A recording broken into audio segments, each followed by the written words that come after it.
En die 15e eeuw was daar voor die volken van Europa nog veel om te leren aangaande die wereld waarin hulle gelewe het. Door die zeevaarders van Portugal was die kust van Afrika reeds tot bij die mond van die Congo-rivier omseild.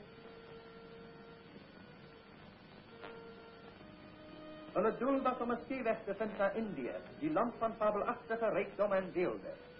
En zo vindt ons aan boord een van die schepen van die koning van Portugal, een beroemde zeevaarder, Bartolomeu Diaz.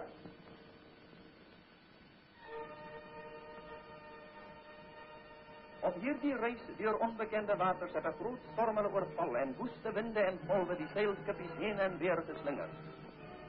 Maar op 'n wonderbaarlike wyse het hulle die storm oorlewe. En so het dit gekom dat Bartolomeu Diaz om die suidpunt van Afrika gedryf het, 12 jaar voordat Columbus op Amerikaanse bodem sou land.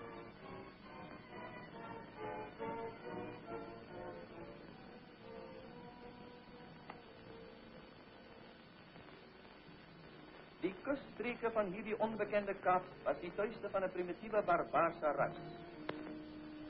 Hulle het later die naam van strandlopers gekry, omdat hulle gelewe het van skulpdiere en ander vreemde goed wat deur die see opgegooi word.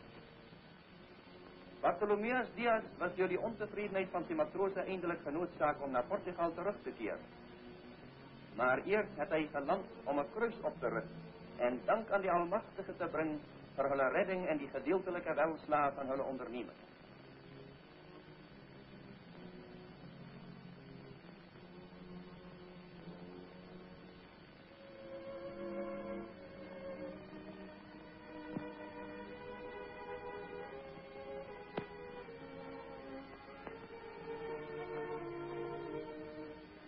En so het oor die barbaarse wildheid van hierdie ongerepte land vir die eerste keer 'n symbool van ons beskawing verryk.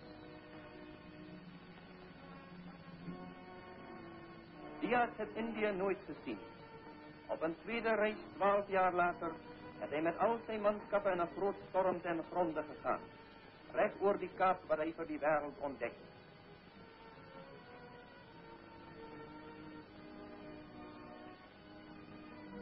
'n passende rustplek voorwaar vir hierdie groot ontdekkingsreiziger.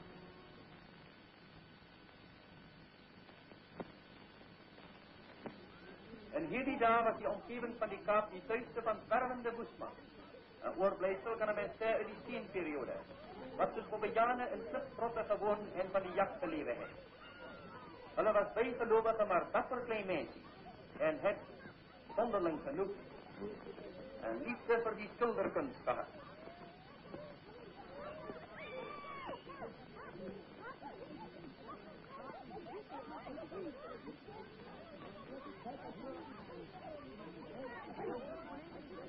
Hulle vernaamste wapen was die boog en skipspyl. Die punt waarvan uit been, hout of klip vervaardig was. Hierdie klein mensies van Afrika is inderdaad die meest primitieve gedaante van die mensheid daargestel. Onaangeraakt door enige beschavende invloed was hulle die belichaming van die mysterie van 'n onbekende werelddeel. Want vir die bewoners van middeleeuwse Europa was Afrika 'n land vol donker geheime. En die middel waarvan, so het hulle geglo, 'n koninkryk van goud was, waaroor die legendarische priester Johan regeer het.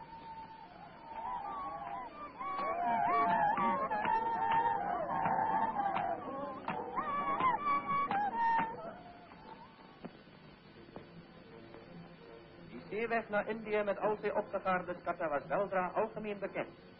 En die suidpunt van Afrika, toepasselijk genoemd, die Kaap de Goede Hoop, het vir Hollandse en Engelse matrose 'n welkome uitspanplek op die lang pad geword. Want hier kon vars vleis geruil word van 'n ras bekend as die Hottentotte.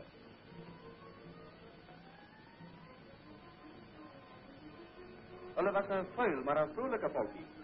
Vir sterk drank het hulle 'n spontane voorliefde gevoel, maar ook van diewery was hulle nie afkerig nie, waardeur hulle bestem was om die witman se eerste inboorlingsvraagstuk te word.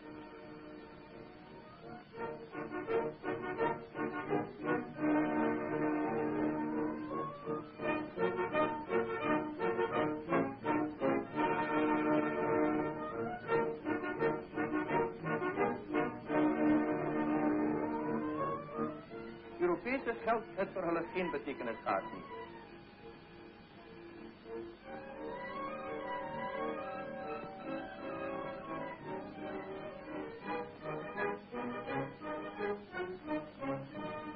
baie meerwaarde was 'n stuk ou yster, want dit kon hulle verwerk en 'n goeie asgaai was die bruikbaarste ding in hierdie deel van die wêreld.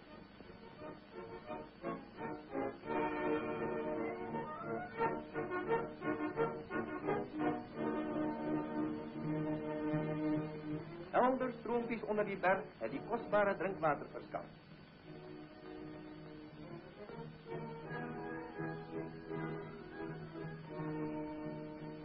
En daar het ook die genesende bronkos gegroei, waarna die slagoffers van die gevreesde skeurbuik gehunker het.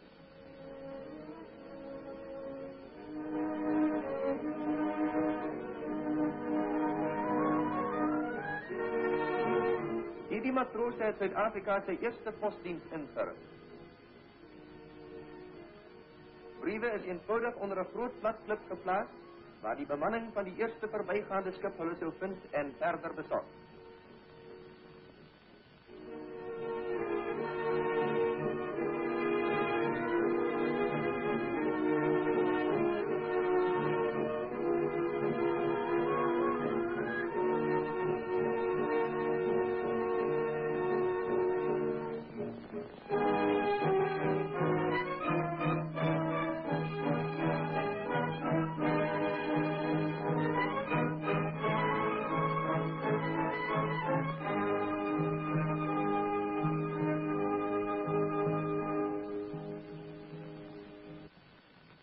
Die Voël- en Robbe-eilande teenoor die Kaapse kus is dikwels deur die seevaarders in die ou dae besoek, want vars stukke wyneiers was vir hulle 'n groot lekkerny na die eentonige ete aan boord. Met 'n goeie voorraad voedsel en 'n aangename klimaat om hulle vir die ontbering skadeloos te stel, was dit geen wonder dat hierdie vriendelike Kaap vir matrose 'n aantreklike uitspanplek geword het.